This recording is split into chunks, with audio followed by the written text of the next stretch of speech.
শুভেন্দু অধিকারীর মুসলিম বিধায়কদের চ্যাংদোলা করে তুলে ফেলার মন্তব্যের পর বুধবারই ৭২ ঘন্টার সময়সীমা বেঁধে দিয়েছিলেন তৃণমূলের ভরতপুরের বিধায়ক হুমায়ুন কবির। ৭২ ঘন্টা সময় বেঁধে দিয়েছে, তার মধ্যে যদি উনি ওনার ভুল আগেই বলেছে, ক্ষমা না চাইলেও কথাটা প্রত্যাহার করতে হবে। ৭২ ঘন্টার পরে উনি যদি ওই সিদ্ধান্তে অটুট থাকে, ওনার যে কোনো জায়গায় ওনাকে তা মোকাবেলা করতে হবে। মুর্শিদাবাদের ভরতপুরের তৃণমূল বিধায়কের এই হুঁশিয়ারির পাল্টা চ্যালেঞ্জ ছুড়ল মুর্শিদাবাদ জেলা বিজেপি নেতৃত্ব। ১ মাসের মধ্যেই শুভেন্দু অধিকারী আসবে এবং রেজিনগরের মধ্যে দিয়ে আসবে। উনি পাল্লা কিছু করে নেন। আজকে দল আপনাকে শোকজ করেছে, ২৬শে ভরতপুর আপনাকে শোকজ করবে।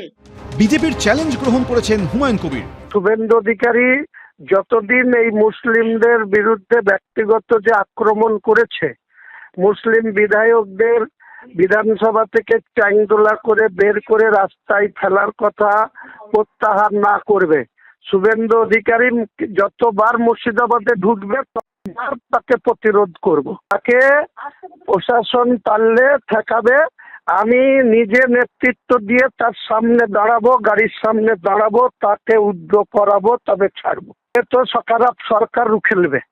জানিয়ে আবার পাল্টা হুঙ্কার ছুড়েছে বিজেপি।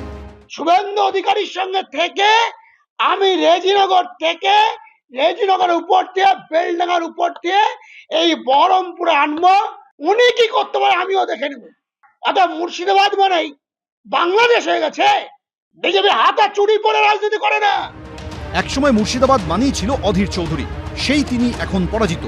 তার দাবি, হিন্দু মুসলিম করে সাম্প্রদায়িক মেরুকরণ উস্কে ভোটে ফায়দা তুলতেই এই পরিকল্পিত চিত্রনাট্য রচিত হয়েছে। যা কিছু হচ্ছে বাংলা মুখ্যমন্ত্রী মমতা ব্যানার্জির নির্দেশে হয়েছে।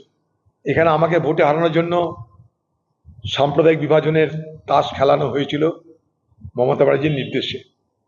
তাই টিভিতে প্রচার করা হলো, সোশ্যাল মিডিয়ায় প্রচার করে দেওয়া হলো যে ৭০ ভাগ মুসলমান ৩০ ভাগ হিন্দু, হিন্দুকে মেরে ভাসিয়ে দাও। সেদিন প্রশাসনের মদতে এই দাঙ্গা লাগিয়ে বিভাজনের রাজনীতি করা হয়েছিল।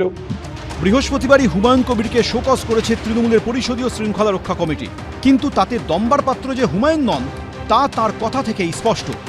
রাজীব চৌধুরী, এবিপি আনন্দ, মুর্শিদাবাদ।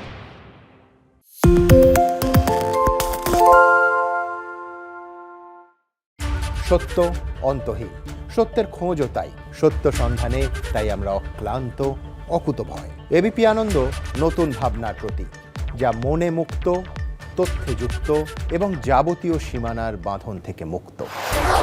সীমা না শব্দটির মধ্যে লুকিয়ে আছে মানা শব্দটি, যেন চোখ রাঙানি এক অদৃশ্য বেড়াজাল, যা আটকে রাখে আমাদের এক ছোট্ট গণ্ডির মধ্যে।